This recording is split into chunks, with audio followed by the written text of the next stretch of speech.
first let me say that I'm glad that the theme all morning has been on the group and the team emphasis on this mission, because I think it's been evident to Jim and I from the very beginning that we've had wonderful support from every quarter. Of course, one of the dangers when you start to try to outline the people that have given you the support is the fact that you often forget or overlook someone, and many people use this as a reason for not thanking everyone. I think what I'd like to say is that when we use the term our flight, that we'd like to use our in its broadest sense, and we'd like to have everyone that was out on the oilers for 2 weeks in the Pacific, or down to the people that are working the midnight shift in Martin and McDonald, realize that we're speaking for them when we say our. I also would like to acknowledge a particular group of people, our fellow astronauts, because we've gotten a tremendous amount of support and effort from them, and I think that any of the 20-some odd that there are now could have occupied any of these 4 seats and done as good or a better job than the 4 of us did. We had the opportunity for which we're very grateful. Well, we thought that perhaps we would start then, but Jim and I would start out with a very short recounting of 14 days in space. And Tom and Wally are pretty long-winded, so we want to reserve some time for them in the latter part of the press conference. But we should remember that even the achievement of turning Gemini 7 around and launching on December the 4th was quite an achievement. We arrived at the Cape on November the 8th with a little over 3 weeks to prepare, and the preparation and the launch was so nominal that it's hardly worth spending any time on. I will say that both Jim and I felt that we could definitely notice ignition on the Titan. We felt liftoff, and we had a wonderful ride on the vehicle. We were both impressed with the extreme accuracy of the guidance. We have some instruments within the spacecraft that tell us exactly how far off we're getting from nominal launch trajectory, and these 2 attitude indicators, as we call them, didn't vary a hair's breadth for the entire powered flight. After approximately 5 minutes and 37 seconds of powered flight, we experienced what we call SECO, or the second stage cutoff, and we then attempted to turn around and station keep with the second stage. Now, as you know, we launched at 14:30 or 2:30 in the afternoon Cape time. Consequently, by the time we achieved orbital insertion, the sun was rather low on the horizon. About the second day, we tried something new. I took off my suit, and I felt rather cold and sort of naked in there for a little bit, thinking most of the time we have practiced with suits on, and normally spacecraft and suits sort of go together. But after about 2 hours of suitless operation, it became very comfortable. And I looked over at Frank, who was well suited up there, and I didn't want to tell him how nice it was because he looked so happy the way he was. This was one of the operational checks which we had tried to do. We felt in a long duration flights that suit operation with the heavy suit around you might be a hindrance to your welfare, and so we had attempted this, and I must say that the spacecraft performed very nicely. After a day or so, I didn't even look at the pressure gauge. It was very comfortable and very nice. As you know, towards the end of the mission, both of us became suitless, and we feel now that in long-range missions that this will probably be the technique people will use. One of our biggest problems, of course, was the same thing that everybody faces here on Earth: eating, sleeping, and housekeeping.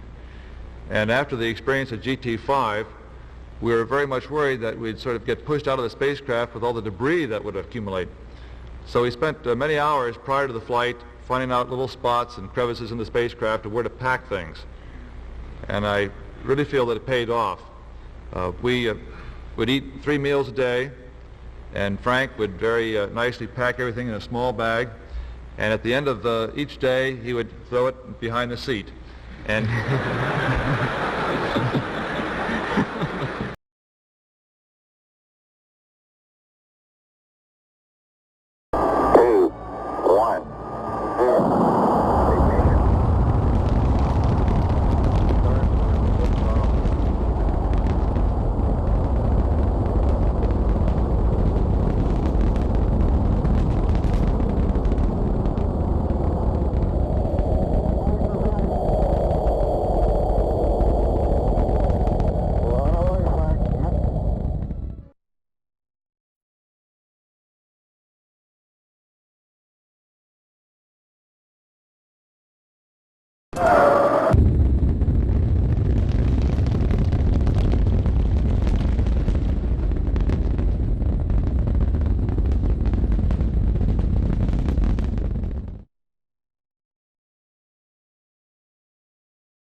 Go ahead, RKB.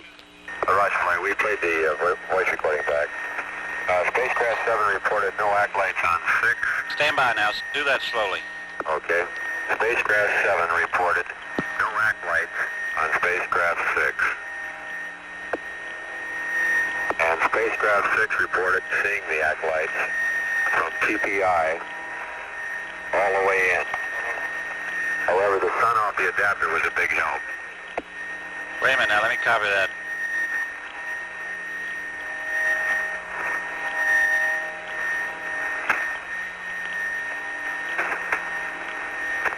Okay. That's about all on the act lights. There was a lot of chatter going on between them. Apparently, right before LOS, Wally was aligning the platform, SEF. And I guess you caught the ohms remaining on spacecraft 6, didn't you? On 6 and 7, yes, we got that. And I asked him about the in-plane, if he was doing any in-plane fly-arounds. He said negative, they were getting ready for a nighttime pass. Raj.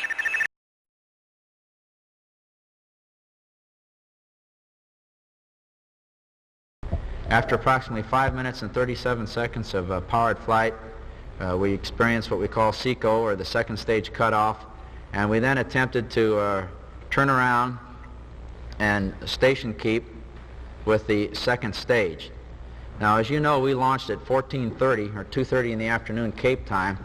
Consequently, by the time we achieved insertion, orbital insertion, the sun was rather low on the horizon, and we had some problem photographing the second stage because we were photographing it right into the sun.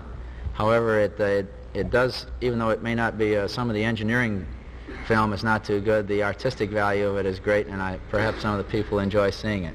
So if we could, I'd like to show you the first sights that we saw after we were inserted.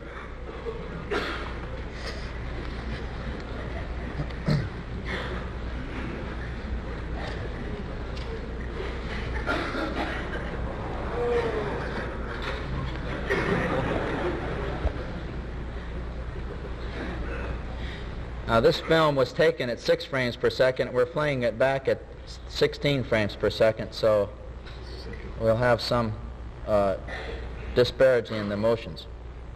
You can see the bright sun, and there's the booster, the second stage booster. It was tumbling approximately 2 revolutions per minute, and it was translating due to the venting that you can see coming out right here. Joe Verlander, do you see that venting? Okay. The Martin people were wondering where it was venting, and I just wanted to show him that this is where it was.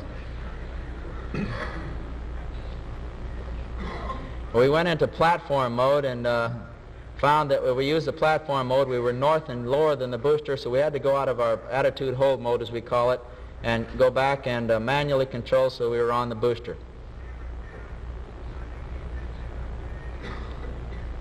And here we come into the film that's of questionable engineering value, but I'm sure there must be some modern art in it somewhere. There's the booster. See the venting? We found that it was very easy to stay within 100 to 60 feet of the booster. Thanks to the many discussions we'd had with Jim McDivitt and Ed White and the simulations that we had, we were very adequately prepared to station keep. And we stayed with the booster for approximately 22 minutes. Now you see the light. One of the things that we noticed about spaceflight, of course, is the abrupt changes in shadows and light. That your night and day come very swiftly. And here it is, still tumbling.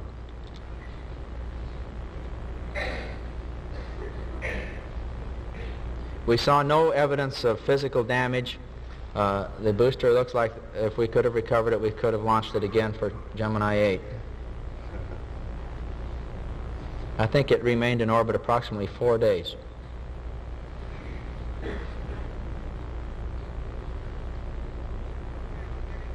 The lights that you see flashing there are strobe lights that were put on. We had 4 strobe lights that enabled us to watch the booster for approximately 3 revolutions. As a matter of fact, at the end of 3 revolutions, the booster was still venting, and it was quite an impressive sight when it was properly displayed. Santa Ana Reeve has acquisition. Santa Ana Reeve, go remote.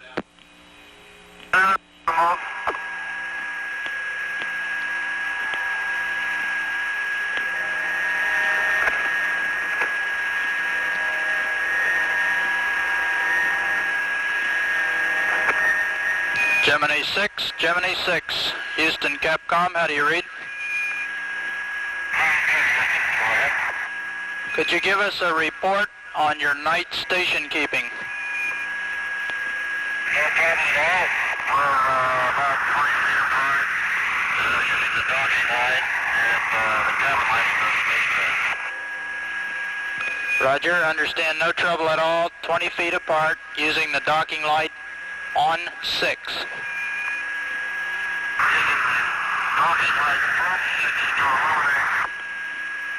Roger, understand. Docking light from 6 to illuminate 7.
Gemini 6, Houston, we'd like a report on whether you have done a fly around yet on the day side.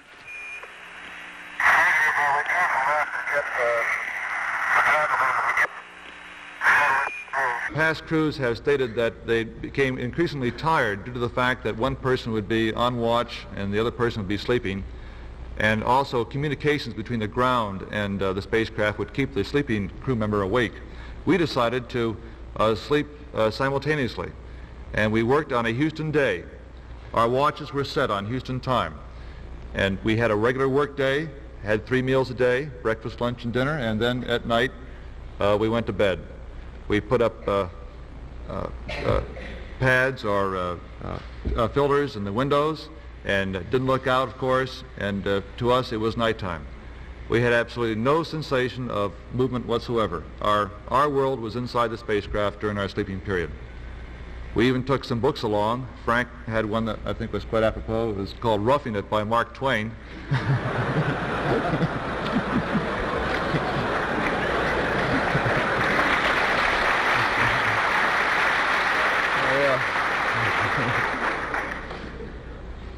And actually, reading something that was entirely separated from space flight or spacecraft got our mind out of the spacecraft for that brief period of time.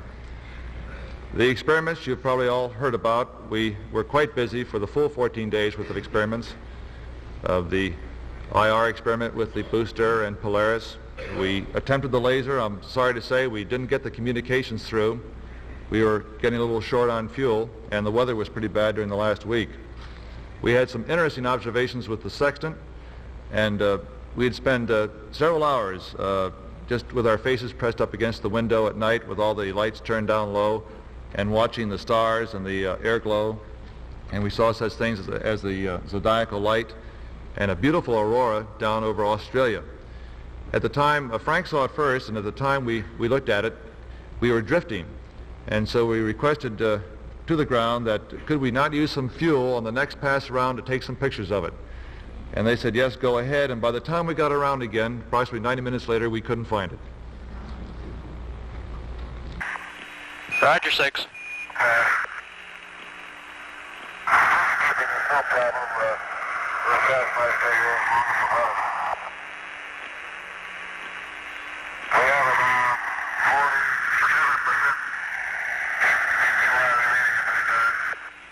47%. Roger, 47% remaining.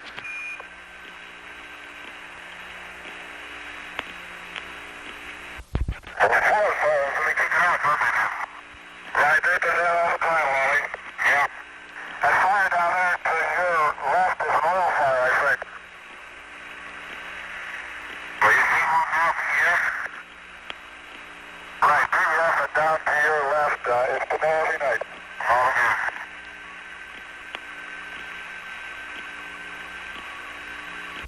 Hey, this is just right, Wally. What are you doing? I'm playing a flat mode.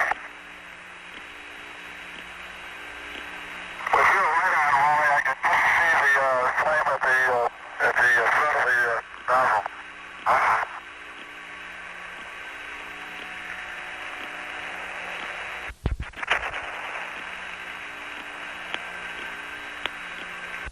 Gemini 7, Houston, can you confirm you've turned 2 Charlie open circuit again?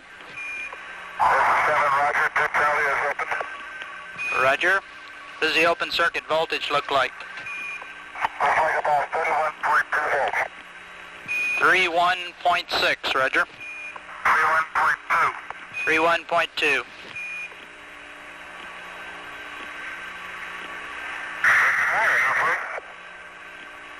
Right.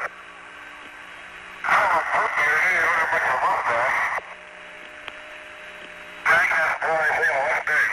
All right. Don't let him kid you. I'm just a blonde. I get careful for us.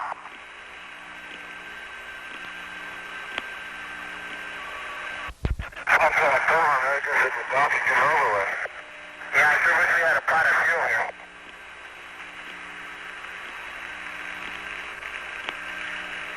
It's worth up a pair of the drill fuel. Right.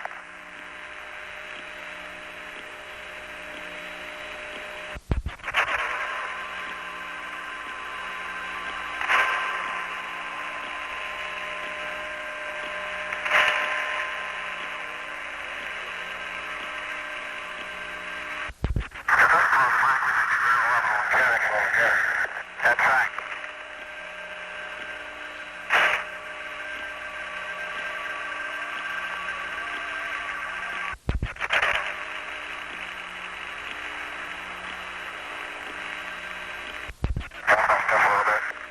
There doesn't appear to be any shape to those tractor triangles that blob comes out.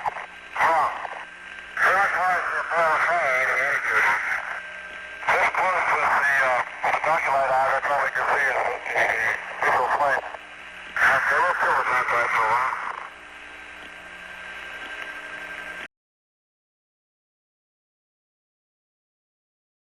Now the next film that you see are the film that we took of a Polaris launch, and there it comes. This was quite an impressive sight. We saw the Polaris pop right out of the Atlantic at exactly the point it was supposed to be, and we were able to track it very well. I might add that this Polaris was fired by the submarine Benjamin Franklin. It was the first time they'd ever fired a Polaris, and they were able to do it at the exact second it was programmed. And now you see as it starts to fade in as it's silhouetted against the clouds. Well, after that much of the powered flight and the insertion, Jim and I settled down to approximately 2 weeks, and he'll describe the 2 weeks.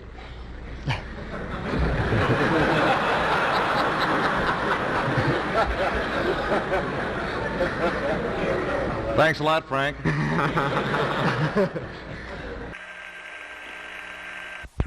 I do a process in the rendezvous?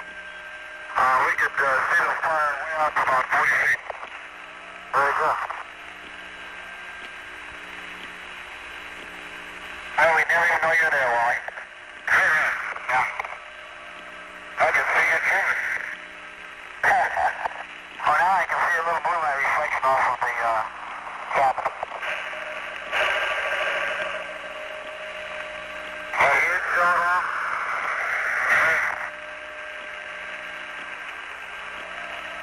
No, I guess it's because I get so many reflections out the window.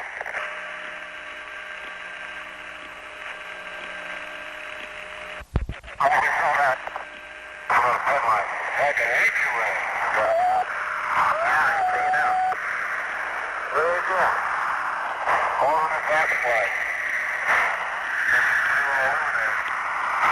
Right.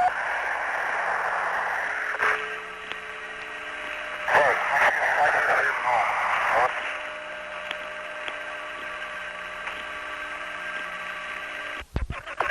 Batteries and LOS.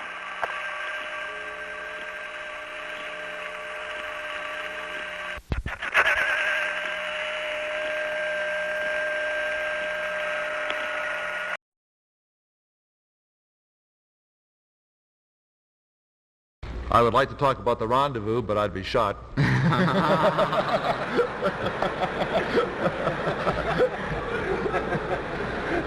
Well, let's see, the rendezvous along about the 10th day coming out of the...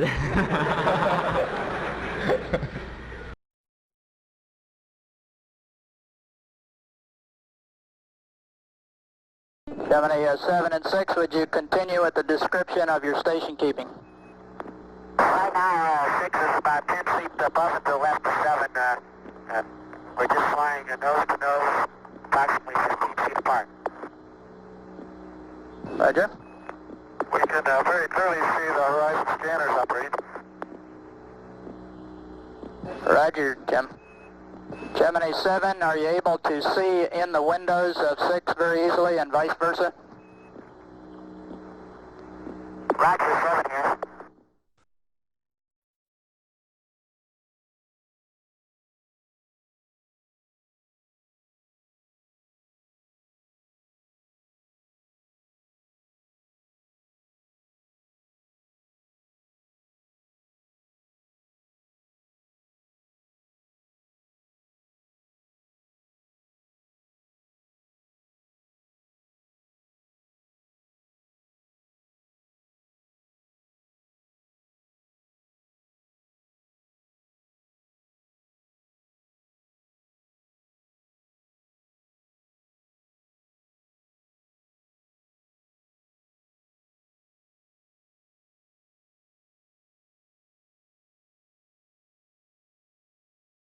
Now we are backing away from 7. This is our separation maneuver of 9 feet per second. I think this is one of the most dramatic strips of this whole flight. You'll see the spacecraft 6 go over the horizon into what amounts to a sunset. There should be a corny line there. I'd rather not use one. The half moon that you see there on their side, the sun is to the south of us. We have a picture similar to this where the half moon is on the other side. We're taking a picture of 7. We separated at about 9 feet per second. Now you can see the horizon coming into view, and you can see a spectacular sunset develop from this particular shot.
Now, if you watch carefully, the spacecraft will just disappear.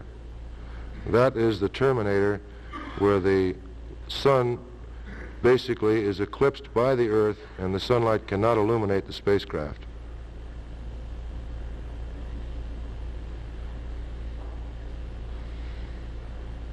I'm amazed that Jim continued taking pictures of sunsets. They must have seen quite a few by this time.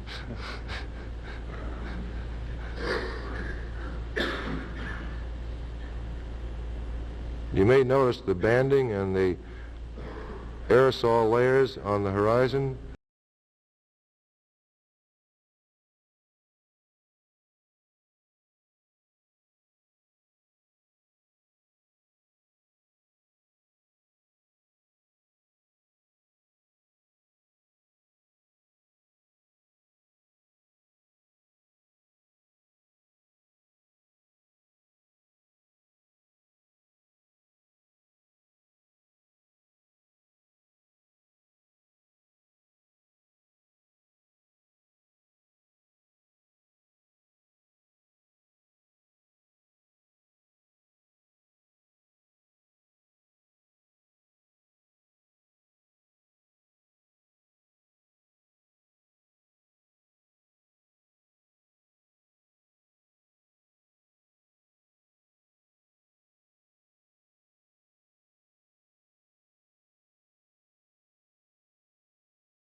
It's quite a spectacular thing. We can't photograph that as well as we're photographing this here, and I think I better have Jim explain what he's taking pictures of.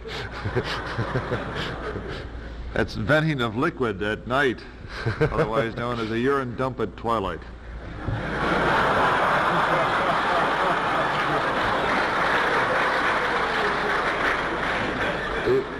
You might have noticed, if you looked very carefully, the constellation Orion.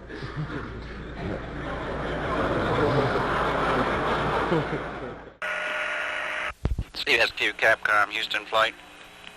Houston flight, CSQ, go ahead. Did you copy that pass over 10 Anna-Reef? Not all of the flight is pretty noisy.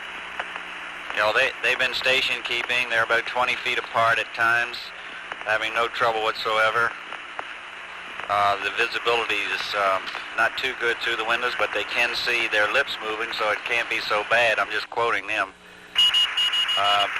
They do have stack 2 Charlie open circuit at this time, and it was reading 31.2 volts.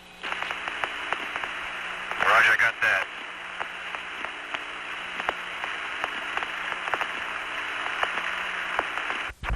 Okay, if you'll go ahead and pin it right after U.S., put 2 Charlie on the line.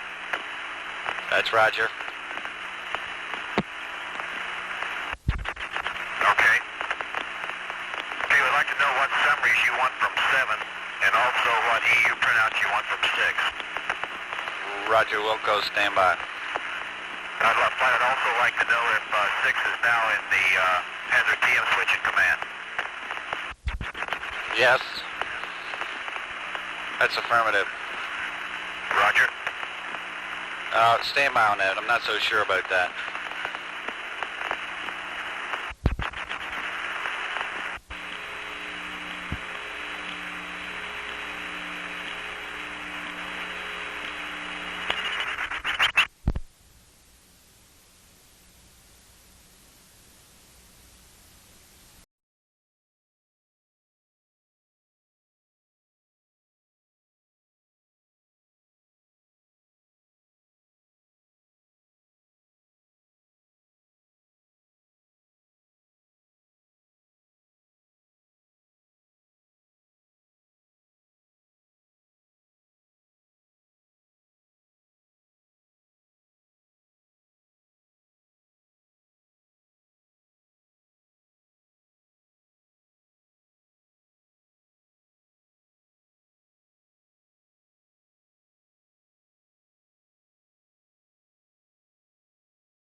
And it starts out with the fun part that 7 had. We were a little too busy to run our movie cameras, and fortunately they ran theirs.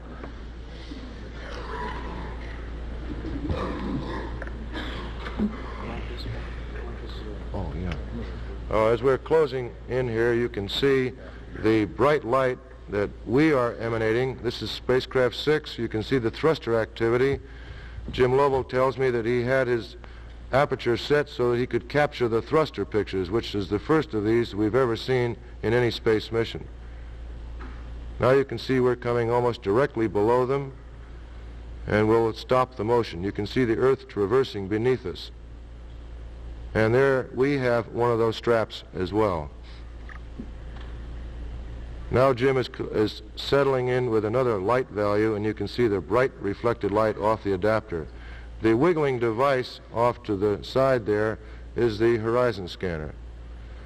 This aura that emanates from all of these pictures is not from the spacecraft that's being photographed. It's reflection of the bright light on the cloudy window of the photographing spacecraft.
We might mention that we had some concern the night of the 12th day. As you know, we had a slight fuel cell problem. I really shouldn't say that, because the fuel cells performed perfectly in that they provided electrical power for the whole 14 days. But there was a little concern in my mind, and I think in Jim's, about the end of the 12th day.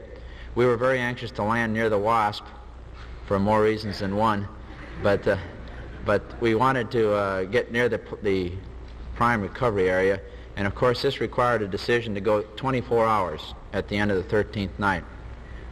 We weren't interested in going 23 and a half hours or 19 hours or 12 hours, and I'll be frank to admit that in my own mind I did not feel that the fuel cells were going to last 24 more hours. And so I was prepared to come down at the end of the 13th day in order to land in the prime recovery area. And I think typical then of the wonderful support we got from the ground was a conference with Chris Kraft, and finally over the boat, the CSQ over out by Formosa, a testimonial, an advertisement, and a glowing description of how good our fuel cells were. And it did loads to reassure us, and I slept better that night than I did the other 13 nights in the whole flight. After the successful rendezvous, which Tom and Wally will discuss, we prepared for re-entry. As you know, we had lost the thrusters 3 and 4, or not lost them completely, but we'd lost partial authority on our 2 yaw right thrusters. But we found in aligning the platform for re-entry that there was still a sufficient authority to permit us to align the platform manually, which we did. We fired our retro rockets automatically. I shouldn't say we fired them. They were fired automatically approximately over Canton Island. And again, we had communications with Houston, remote through Canton. And as usual, throughout the entire 14 days, our communications were superior. Elliot C. came in and gave the countdown right on the money.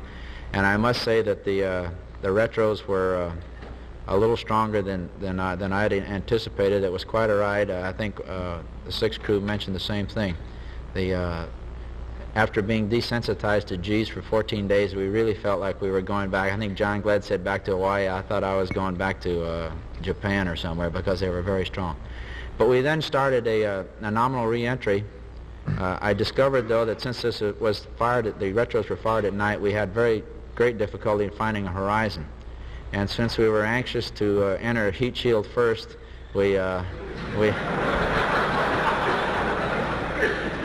looked around, and I found that I could see a little bit better by taking off my hood of this new lightweight suit. And I think, Jim, we ought to mention here, Jim was instrumental in developing this lightweight suit. And although we were very anxious to get out of the suits entirely, I think the people that did this work did a superior job.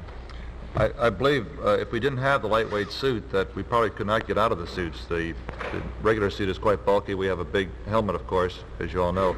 But the lightweight suit really helped us evaluate suit on, suit off configurations, and it was a good suit to have along. That's right.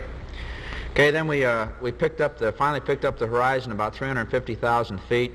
We were given updates all the way along from Houston, and we then got what we call guidance initiate, where the two little indicators in our spacecraft, the same two that told us how good our boost was, started telling us where to steer for re-entry. And again, unfortunately, I wish I could make it vivid and exciting, because it really was. It was as the heat shield ablates and comes back, you get the impression that you're in an inferno. But the guidance was entirely nominal, and the spacecraft and the systems worked exactly as advertised. We came down to 100,000 feet. We noticed the same sensations that that had been debriefed many times by previous flight crews. Particularly, we had, I think, approximately the same re-entry that Gemini 4 had on the drogue. And we noticed the oscillations. I turned the RCS fuel back on to damp out the oscillations, and we found out that after we talked to Tom and Wally, they had had exactly the same experience. So at 26,000 feet, we opened the snorkel. At 10,000 feet, we opened the main chute. It came out beautifully, the way we'd seen in movies and the way the other people had described. And we then went to landing attitude and hit very close to the planned landing area. This country is one of free speech, but I won't go any further than that. And all kidding aside, I think that both 6 and 7 hit within the accuracy of the re-entry guidance. It was exactly the way we'd planned, and I must say that it was entirely nominal. We'd flown the same thing at St. Louis and, of course, in our simulator many times. While we were still on the chute, in the landing attitude, I saw the recovery aircraft circling, and they called us. His call sign was Air Boss, and he was right there. As a matter of fact, I don't believe we'd been in the water more than 8 or 9 minutes, and we saw a face in Jim's window, and a Navy diver plugged in the interphone jack and said, "Merry Christmas." We were then airlifted out to the Wasp. We landed aboard, and I must say that the Navy was just great. They couldn't have been nicer to us. Of course, everyone's been this way. It was obvious by the way they picked us up and the precision that they accomplished their mission that they were professionals. From an Air Force man, that's a great testimonial. We then were submitted to the, or I should say, I guess, thrown to the doctors, and we recovered 10 hours later in fine shape. I think that before we get to the questions and answers, there are 2 or 3 things that I want to make clear. It's been reported that we felt like we were standing on our head after the initially being inserted into 0G, and this perhaps was an unfortunate choice of words. Jim and I tried to relay to the ground common expressions like water droplets the size of grapes and so on, and when we said we felt like we were standing on our head, we meant we felt like we had an excess pressure in our head, perhaps a slightly higher blood pressure than normal. And Jim and I both noticed it, and it went away. How long, Jim? About a day? About a day. About a day, and after that was over, we noticed no other ill effects of or no other effects of zero-G. And I must say that we were never at any time disoriented, confused. I don't think we even were angry with one another, were we? No, amazing. We won't keep the psychiatrists in business long this way. I think this orientation is important because it has always been explained to us that sometimes people would get disoriented in space, but we found out that as far as we were concerned, under the rates that we had operated and the spacecraft drifted for quite a while during our entire flight, there was no such thing as disorientation. When we went to bed at night, our orientation concerned the spacecraft, and we didn't know which way the spacecraft was drifting. And in the daytime, we oriented ourselves visually with the horizon or the stars.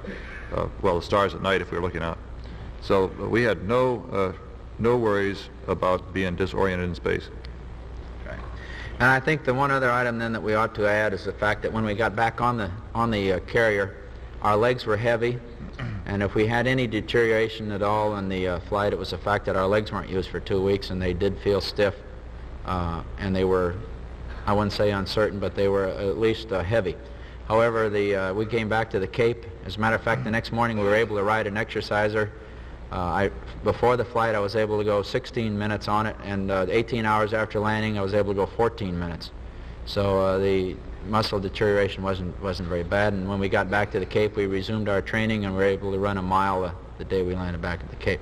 And so, in my opinion, with proper crew comfort provisions, the people will have no difficulty going a month, 2 months, or as long as you want to in space.